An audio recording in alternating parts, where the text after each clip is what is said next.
y el tema de esta mañana es: el reino es poder y amor.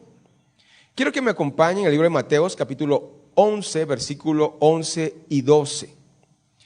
Este texto lo compartió la pastora Sandrita la semana pasada, y quiero que lo retomemos para entrar de lleno a la palabra en esta mañana.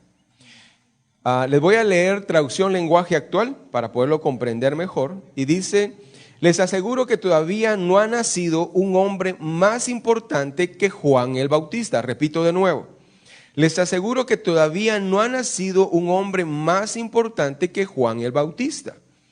Pero en el reino de Dios, la persona menos importante es superior a Juan el Bautista. Desde que Juan el Bautista comenzó a predicar hasta ahora, el reino de Dios avanza a pesar de sus enemigos. Solo la gente valiente, decidida, logra ser parte de él. Acá podemos ver que en el reino de los cielos, delante de Dios, no hay ni más ni menos. En el reino de los cielos todos somos iguales. Acá al inicio dice: Juan el Bautista dice que es el hombre, o les voy a leer textualmente: les aseguro que todavía no ha nacido un hombre más importante que Juan el Bautista. Pero después hay un punto y dice un pero. Como quien dice: ok, es el más importante, pero a partir de acá dice que en el reino de Dios, o en el reino de los cielos, que es el tema central que estamos hablando, la persona menos importante, la que tiene el cargo, el privilegio o la misión menos importante, dice acá, es superior ¿a quién dice ahí? A la persona más importante. Más importante que Juan el Bautista. O sea que hay veces que a nosotros se nos sube el ego. No, es que ahora yo soy pastor, no es que ahora yo soy líder, no es que yo soy eso y lo otro. No, dice que el más pequeño es aún más importante que Juan el Bautista. O sea, eso nos deja ver que dentro del reino de los cielos no hay ni más ni menos. Todos tenemos el mismo valor en el reino de los cielos. Y después dice: desde que Juan el Bautista comenzó a predicar hasta ahora, el reino de Dios avanza a pesar de sus enemigos. Y quiero detenerme un momento acá donde dice: solo la gente valiente y decidida. ¿Cuántos valientes hay en esta mañana? Solo 3, 4. ¿Cuántos valientes hay en esta mañana? Ok, muy bien. Valientes. ¿Y cuántos decididos hay en esta mañana? Ok. Ahora, si hablamos de valentía, cuando uno se le va a declarar a una chica, uno necesita armarse ¿de qué? De valor, de valentía, de coraje, etcétera, etcétera, ¿no? Cuando uno va a buscar un trabajo, se tiene que armar ¿de qué? De valentía. Cuando uno va a buscar o a amarrar un negocio de miles de quetzales, uno de igual forma, aparte de ir bien planchado, bien peinado, como que si después de que pasar a la par de la vaca para que le dé el lenguazo, y bien peinadito, uno va con la valentía de armar ese negocio, de cerrar ese negocio.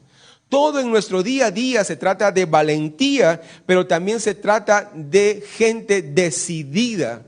Porque no solamente es decir: es que yo sueño tener esto, anhelo tener lo otro. Está bien anhelar, está bien pensar, está bien soñar, pero es mejor bajar los sueños y aterrizarlos, ¿o no? Y para eso se necesita gente decidida. En el reino de los cielos es igual, y dice que solo la gente valiente y decidida logra formar parte del reino de Dios. Cuando tú aceptaste a Cristo en tu corazón como tu único y suficiente Salvador, fuiste valiente y fuiste una persona decidida. ¿Por qué? Porque de seguro había gente detrás de ti, o amigos, conocidos, familiares, que de seguro se iban a burlar de ti. Conozco, antes venía un joven acá, se llamaba Miguel, no sé si recuerdan de él, un delgadito. Él aceptó a Cristo y él vivía con su familia y trabajaba con su familia en una empresa familiar. Pero cuando él aceptó a Cristo en su corazón, tuvo la valentía y fue una persona decidida. Pero ¿qué pasó con él? Su familia, pues obviamente no le gustó que se cambiara de religión según ellos. Y total de que lo sacaron de su casa. Yo tuve la bendición de apoyarlo varios meses con una renta o con parte de la renta donde él estaba. Le ayudé a conseguir trabajo porque le quitaron también el trabajo.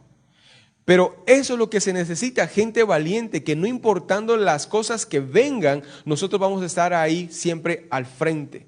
Y eso, esa gente valiente y esa gente decidida, así como cada uno de nosotros, porque el hecho de buscar a Cristo, como realmente hay que buscarlo, se necesita de gente valiente y gente decidida. Entonces, dentro del contexto de que el reino de Dios se divide en poder y amor, hablando de poder, que solamente la gente valiente y decidida logra formar parte del reino de los cielos. Pero ahí no me quiero detener tanto, sino quiero detenerme en la segunda parte, porque estamos hablando de poder. Acompáñenme ahí donde estamos en Mateo, solo que unos capítulos más adelante, en el capítulo 16, y ahí es donde yo me quiero centrar. Y antes de entrar de lleno a esta historia, yo le comentaba a algunas personas hoy de que ayer en la tarde yo estaba estudiando esto, y en este caso cuando uno prepara su prédica, uno dice, bueno, este versículo o este capítulo o esta historia me queda bastante bien. Entonces uno dice, bueno, está bien. Pero esta historia que les voy a hablar ahorita, hablando de poder, me emocionó tanto. ¿Por qué razón? Porque a uno cuando lee la palabra, uno encuentra el logo o la gran cantidad de información. Pero en este momento, ayer en la tarde estaba estudiando esto y encontré un rema que me emocioné, incliné mi rostro y dije, Señor, gracias por enseñarme esto. Y espero que de la misma forma ustedes se emocionen, de la misma forma que yo me emocioné. Y la palabra del Señor dice en Mateo 16, versículos 13 y 19. Dice, viniendo Jesús a la región de Cesarea de Filipo, preguntó a sus discípulos, diciendo, ¿quién dicen los hombres que es el Hijo del Hombre?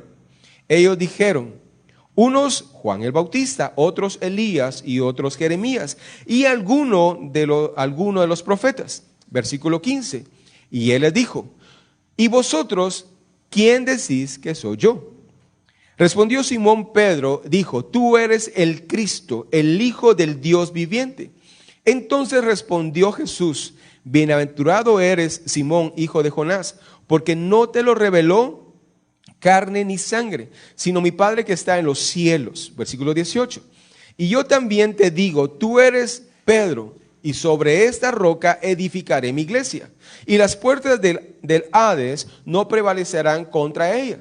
Y a ti te daré las llaves del reino de los cielos. Escuchen, reino de los cielos o el reino de Dios, y todo lo que atares en la tierra será atado en los cielos, y todo lo que desatares en la tierra será desatado en los cielos. Muy bien, vamos en orden. Viene Jesús y les pregunta a sus discípulos, a ver, ¿qué dice la gente que quién soy yo? El Hijo del Hombre, el Hijo de Dios. Y vienen los discípulos y le dicen, unos dicen que tú eres Juan el Bautista, otros dicen que tú eres Elías, otra gente dice que tú eres Jeremías o alguno de los profetas. Y viene Jesús y les dice, bueno, ok, eso es lo que dice la gente. Y la gente está mala, está completamente perdida, porque ni siquiera, me imagino, eso lo dice Nelson Hernández 2.4, pero ni siquiera era Juan el Bautista, ni siquiera era Elías, ni siquiera era Jeremías, ningún profeta, era el Hijo de Dios. O sea, la gente no entendía en sí quién era él. Entonces viene Jesús y les dice a sus discípulos, los más cercanos, y Jesús dijo, de seguro ellos deben saber quién soy yo. Entonces viene y les pregunta, ¿quién dicen ustedes que soy yo? Entonces viene Pedro y dice, tú eres, escucha la declaración que hace Pedro, tú eres el Cristo, el Hijo del Dios viviente.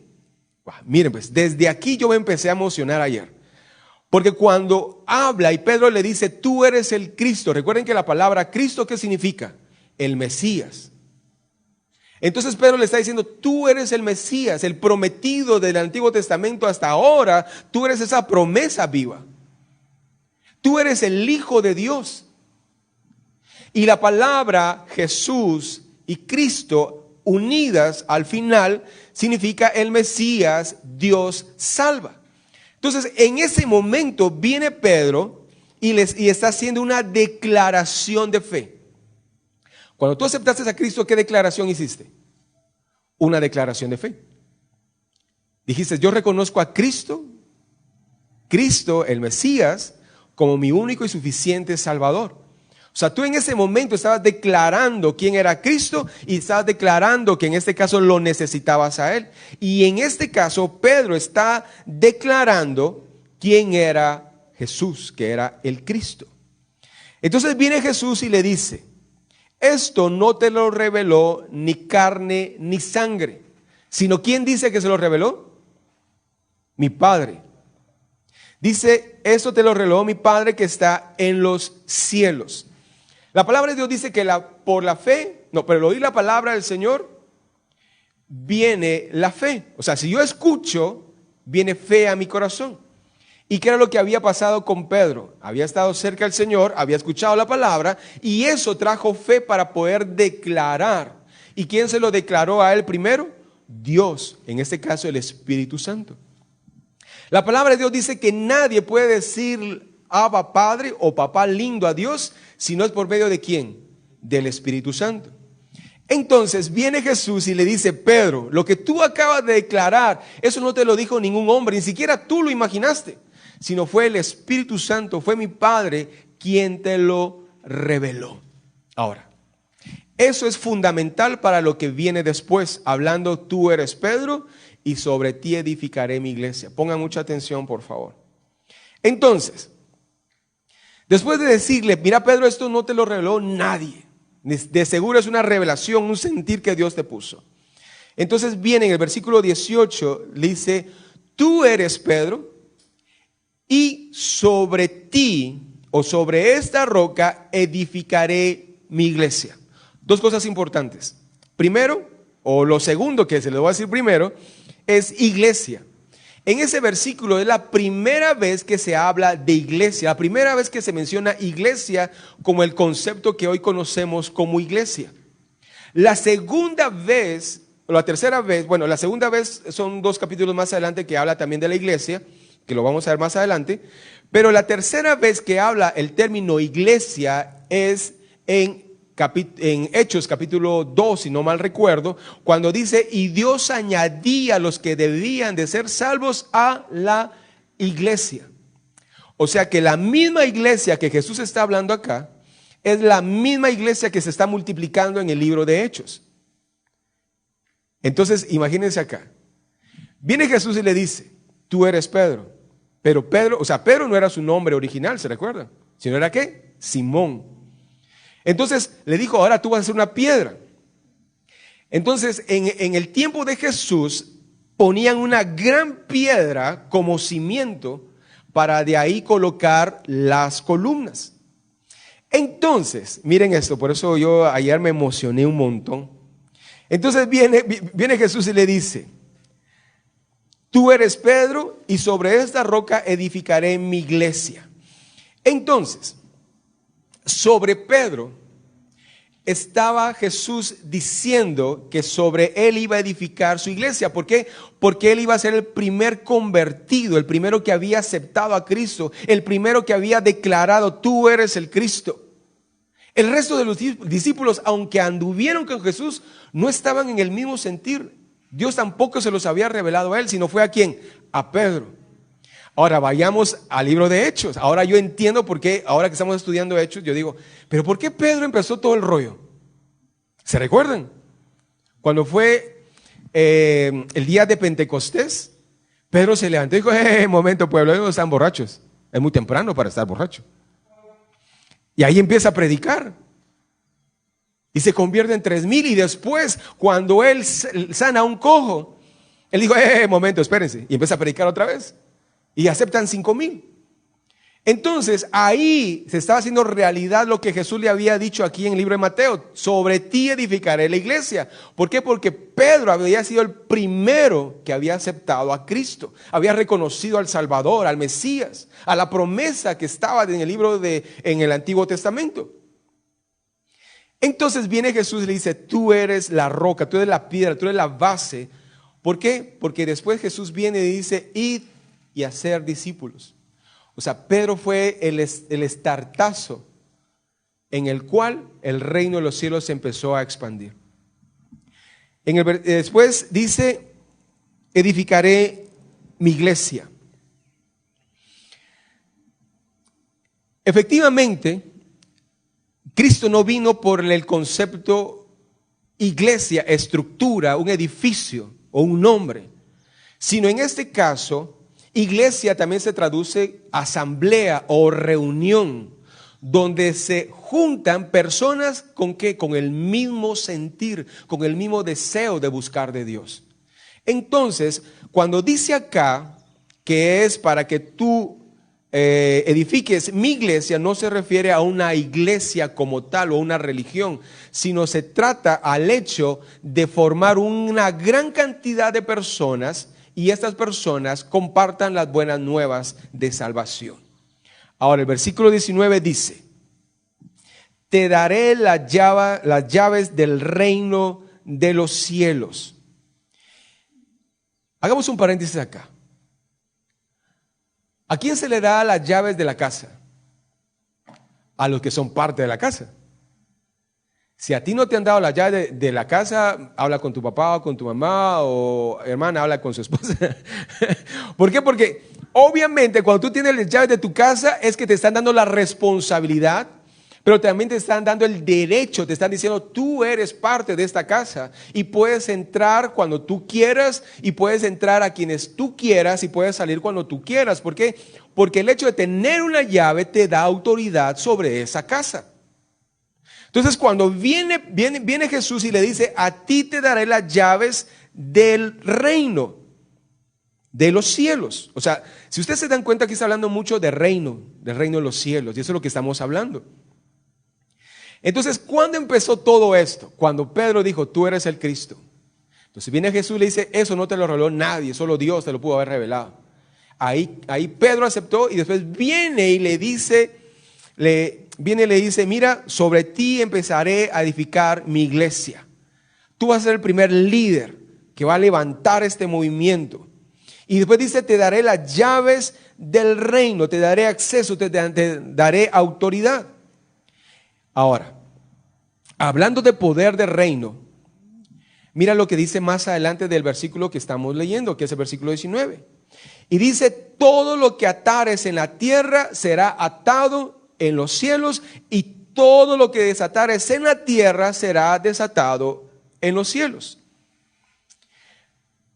Hay quienes agarran este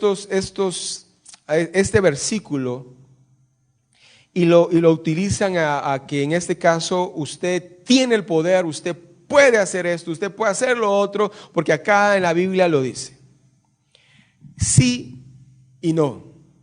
Después cuando hablemos del que el reino de los cielos es amor, ahí vamos a ver por qué razón sí y no. Entonces viene Jesús y le dice, te daré las llaves del reino de los cielos y tú vas a poder hacer tanto lo que tú digas en la tierra, se va a hacer en los cielos y viceversa. Y eso es lo que pasa básicamente en el reino de los cielos. Cuando uno ora es en el ámbito físico. Hace un momento, por ejemplo, Andrés nos instó a que nos postráramos delante de la presencia del Señor. Eso es algo físico, pero que trasciende en lo espiritual. Y tal vez nosotros no podemos percibir o ver con nuestros ojos físicos lo que sucede en el ámbito espiritual, pero hay una gran poder que se mueve con las cosas que nosotros no vemos. Si nosotros pudiéramos tener ojos espirituales, pudiéramos ver que como hay ángeles alrededor de nosotros, porque así es la palabra del Señor, que el Señor manda ángeles alrededor de ¿quiénes? De quien teme a Dios. Dios envía ángeles. Pero como también ángeles, también hay ¿qué? Demonios. ¿O no? ¿O a ustedes no les ha pasado que en este caso están en la iglesia y un mal pensamiento? Pero si estoy en la iglesia. ¿Por qué pasa eso? Porque seguro un demonio te susurró y te dijo, mira la hermanita. O mira el hermanito. Entonces, si nosotros pudiéramos ver el ámbito espiritual, pudiéramos ver ángeles, pero también pudiéramos ver demonios, pero también pudiéramos ver la gloria de Dios. Entonces, viene Cristo, para resumir esto, viene y le dice a Pedro, Pedro, de ahora en adelante, tú que has aceptado y has entendido lo que es el reino de los cielos, y ahora tú eres parte, eres la primicia, eres el que empezó esto, ahora te voy a dar yo las llaves del reino, y tú vas a poder hacer tal vez no literalmente lo que tú quieras, sino tú vas a poder atar y desatar, hacer y deshacer.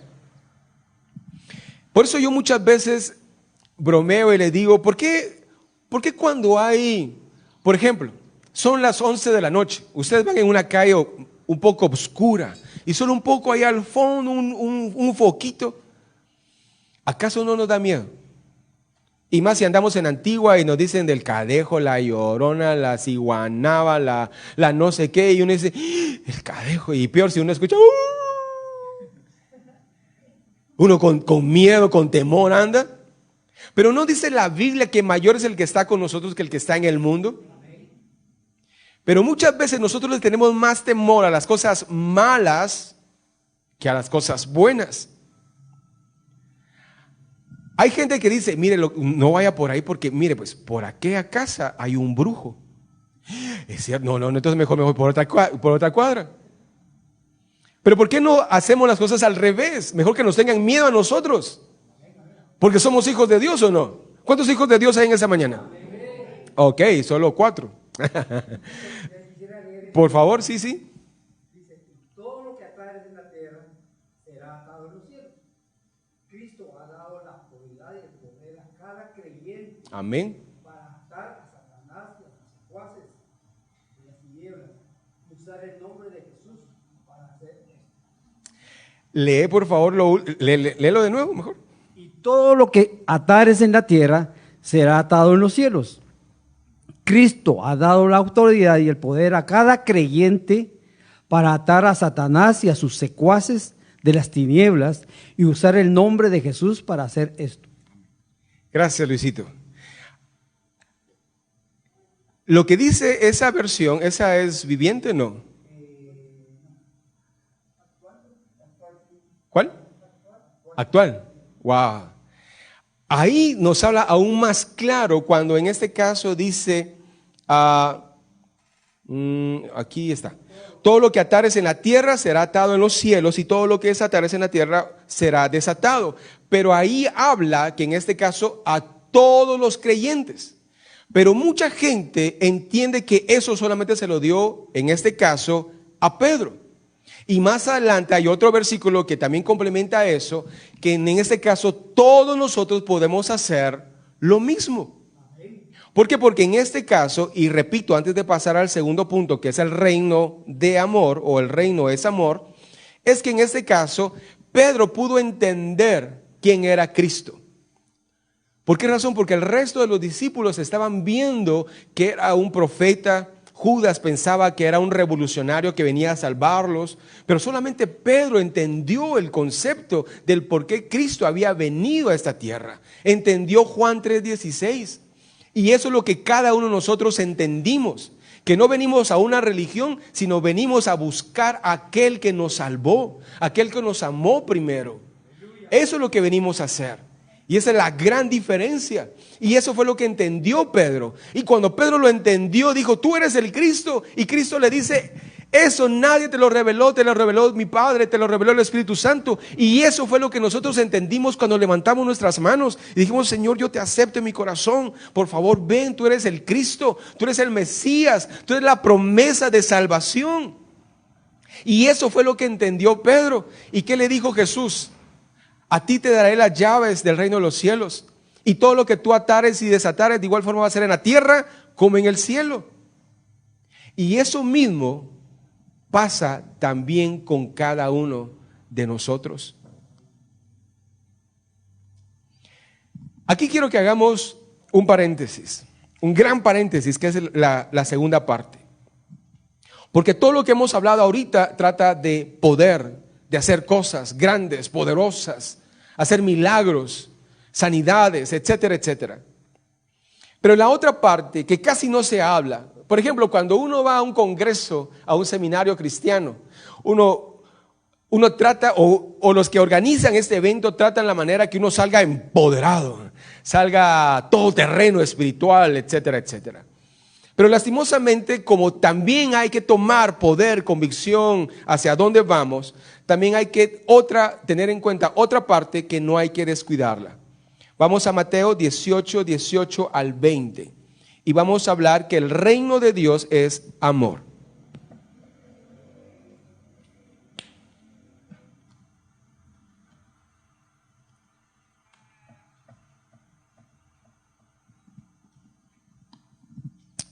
¿Ya lo tienen, hermanos? Abran sus Biblias o enciendan sus Biblias. Mateo 18, 18 al 20. Bueno.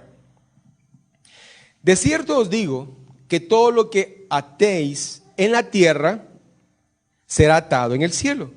Y todo lo que desatéis en la tierra será atado en el cielo. Si ustedes se dan cuenta ahí, es lo mismo que Jesús le dijo a quién, unos 2 capítulos antes. A Pedro.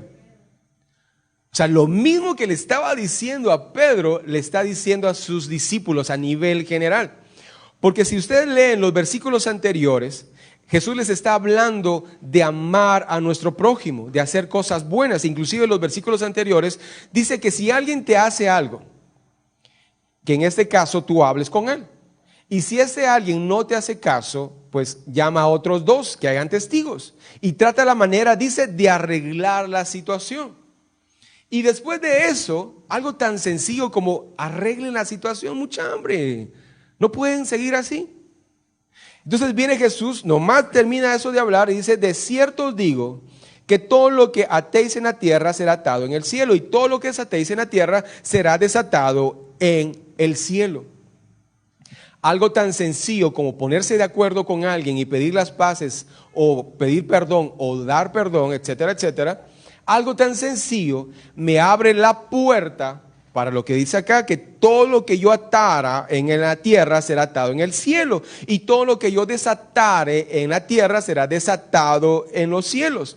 Pero eso también equivale a que en este caso yo tenga coinonía, armonía y amor con las demás personas.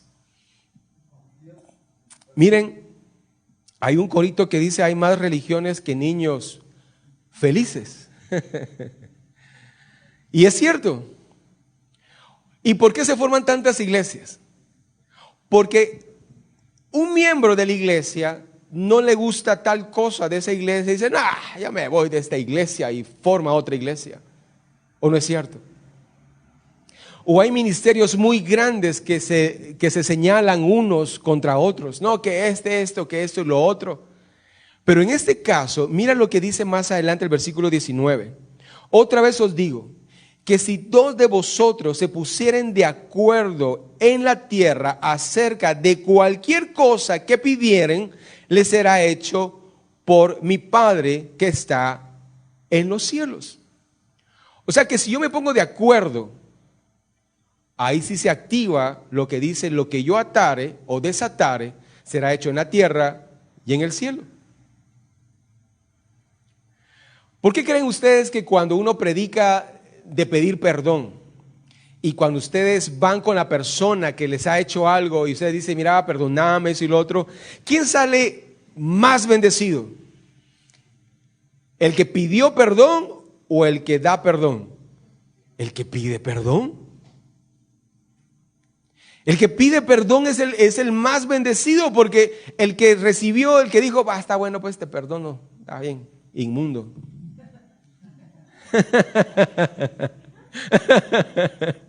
Entonces, humanamente, el que perdonó está acá. Pero en el reino de los cielos, el que pidió perdón, el que se humilló, aquel valiente que tuvo la decisión de pedir perdón, es aquel que llegó, pidió perdón y salió transformado. ¿Por qué? Porque en este caso es mejor pedir perdón. ¿Por qué? Porque en este caso tú estás poniéndote de acuerdo con alguien y eso te da licencia, te da autoridad para orar, para ayunar, para libertar, etcétera, etcétera, etcétera. A veces nosotros oramos y decimos que no siento que mi oración llegue al cielo. Es que yo estoy pidiendo por esto, pero siento que topa y topa. ¿Por qué primero mejor no nos autoanalizamos y miramos cómo somos nosotros? Y miramos con cuántos tenemos inconvenientes o problemas. Muchas veces nosotros decimos, no, es que mi carácter así es. Yo soy machete cuto, mecha corta, sangre fría. Pero no se trata de eso. La palabra del Señor dice, o Jesús dice, sed mansos como yo soy manso. Y mira lo que dice más adelante en el versículo 20. Porque donde están 2 o 3 congregados en mi nombre, allí estoy yo en medio de ellos. Cuando nosotros hablamos, en este caso, de ponernos de acuerdo, eso me lleva, inclusive si ustedes agarran su Biblia y agarran una concordancia, ese versículo automáticamente lo lleva al libro de Gálatas capítulo 5, cuando en este caso habla del fruto del Espíritu. Y el fruto del Espíritu es amor, gozo, paz, paciencia. Para yo perdonar, para poder hacer las paces con alguien, tengo que tener primero amor, segundo paz y después paciencia. ¿Y a cuánto nos falta realmente eso? Nos falta paz, nos falta paciencia. A veces nosotros le decimos a Dios, Dios, mira esta persona, ya no la aguanto, te la llevas o te la mando, pero haz algo, por favor. Pero no se trata de eso, se trata en este caso de hacer la voluntad de Dios. Para poder yo perdonar a alguien o para pedir perdón, yo tengo que empezar a hacerla, o que el Espíritu Santo empiece a hacer una obra en mí a través del fruto del Espíritu. A mí me gusta mucho cuando Jesús condensa toda la palabra en 2: en amar a Dios y en amar a nuestro prójimo. Ahí se condensa todo. No, es que mire que lenguas, que está bien. No, que mire el apóstol, no, está bien. No, que mire que ir a, está bien, que evangelizar, está bien. Pero yo puedo ser misionero y tal vez yo no amo las almas, lo que me gusta es viajar.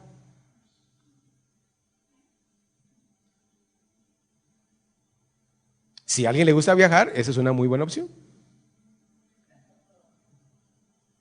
Pero si en ese caso a mí me apasiona las almas, yo tengo que, a donde yo vaya, a donde yo esté, tengo que predicar el evangelio. Y no se trata de tener un llamado en especial. ¿Por qué? Porque todo se resume en 2 cosas: en amar a Dios y en amar al prójimo. Y si yo amo a Dios, pues voy a entrar a su reino. Voy a ser parte de su reino. Y las cosas que están activas en su reino, yo las voy a poder hacer, como le dijo Jesús a Pedro. Lo que tú ates y desates, eso va a ser hecho en la tierra y en los cielos. Pero nos falta la otra parte, que es amar a nuestro prójimo. De 5 domingos, hablamos 4 del poder de Dios, del poder del reino de los cielos. Pero solo 1 estamos hablando de amar a nuestro prójimo.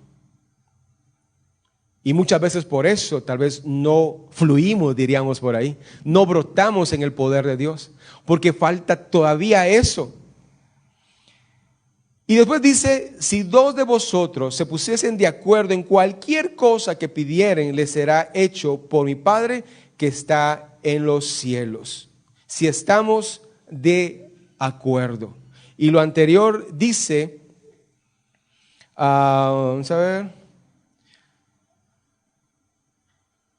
Y después dice, donde estén 2 o 3 congregados en mi nombre, allí estoy.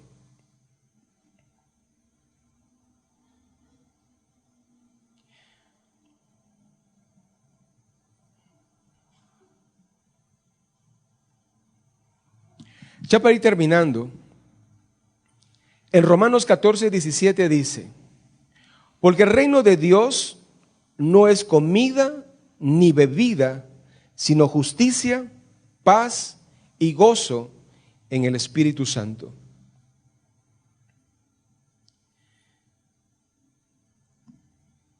El reino de los cielos, dice, no es comida ni bebida, sino justicia, paz y gozo en el Espíritu Santo. Traducción viviente dice: en el reino de Dios no importa lo que se come ni lo que se bebe, más bien lo que importa es hacer el bien y vivir en paz y con alegría. Con todo esto puede hacerse por medio del Espíritu Santo. Creo que a veces nosotros nos afanamos en tener un buen grupo de alabanza, pero ¿de qué sirve tener un gran grupo de alabanza si hay envidia? Ay, que miren cómo toco o cómo canto. ¿O de qué sirve tener un gran grupo de evangelismo o de servicio si hay pleitos y si hay contiendas? Aquí dice: el reino de los cielos no importa lo que uno bebe o lo que uno come, sino se trata el hecho de que convivamos como un mismo cuerpo. La primera iglesia que habla en el libro de Hechos, habla de que esa iglesia tenía en común todas las cosas. Pero aparte de eso, dentro de la iglesia, dice que tenían favor con todo el pueblo. Y después dice: y el Señor añadía cada día los que debían de ser salvos. Por eso cuando termina la reunión yo les digo: miren, no se vayan, compartamos, convivamos. Qué bonito es que alguien se le acerque a uno y le diga: ¿qué tal? ¿Cómo estás? Bien, gracias. Ay, alguien me está hablando, qué bueno. Fíjense que nosotros como iglesia predicamos que la gente viene por varias razones. La primera, viene por buscar de Dios. Pero si no viene por buscar de Dios, hay gente que viene a la iglesia por una buena alabanza. Una alabanza que llene, que fluya la presencia del Señor. Pero tal vez no viene por Dios o por la alabanza. Bueno, sí viene por Dios, pues, pero no es su prioridad, eso es lo que yo voy. Entonces no viene como prioridad buscar a Dios o como prioridad la alabanza, pero en este caso tienen hijos. Entonces dicen: ¿saben qué? Llevemos a la iglesia a los niños, hay que nos ayuden a criarlos. Y hay gente así que ni siquiera viene. Es como que, por ejemplo, los que tienen hijos, y ellos no van a McDonald's porque quieran ir, sino van por los hijos que les dice: vamos a comer, ¿verdad? A la cajita, no sé qué, al área de niños. Y hay mucha gente que viene así a la iglesia, que no va a la iglesia porque quieran buscar de Dios, sino porque tienen hijos y quieren que los instruyan bajo esos ideales. Pero también hemos podido descubrir que hay gente que viene a la iglesia porque necesita un lugar donde sentirse aceptado. Allá afuera la gente es cruel. Tienes un defecto y ya te lo recalcan y te lo recalcan y te lo recalcan. Yo me recuerdo que donde yo trabajaba hace muchos años, había un muchacho que tenía un problema con su pierna.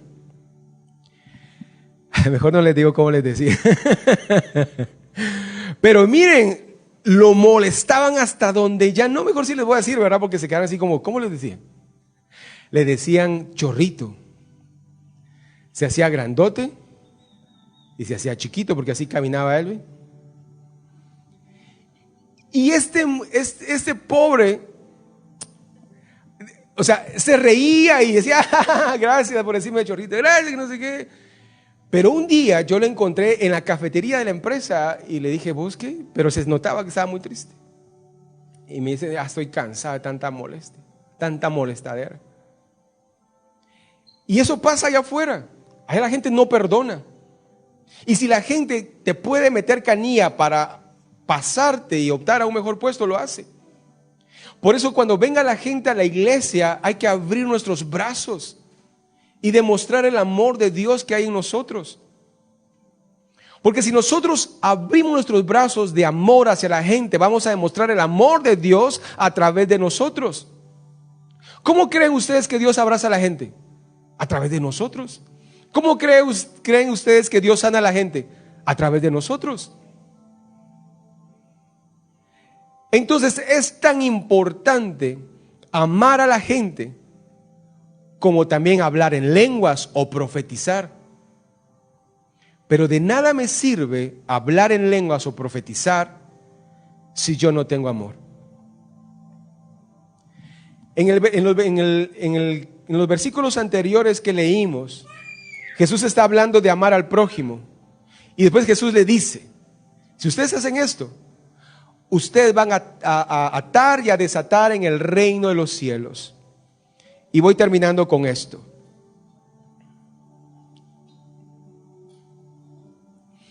Dice la palabra del Señor, pero los que son de Cristo han crucificado la carne con sus pasiones y deseos.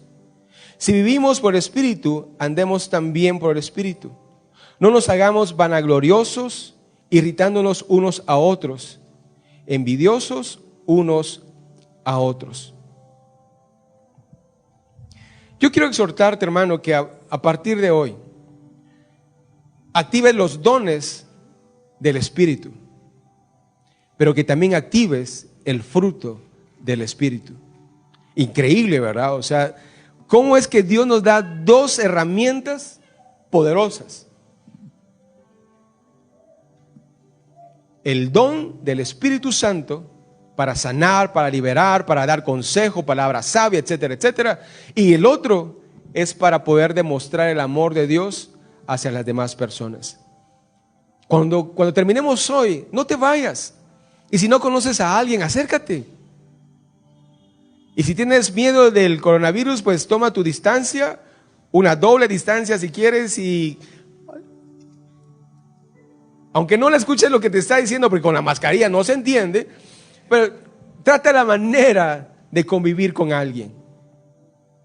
Cuidemos nuestras palabras, cuidemos la intención y la tonalidad de nuestras palabras. No es lo mismo decirle vení a vení. Es diferente. Tenemos que cuidar la sazón con la cual nosotros hablamos a los demás. Iglesia,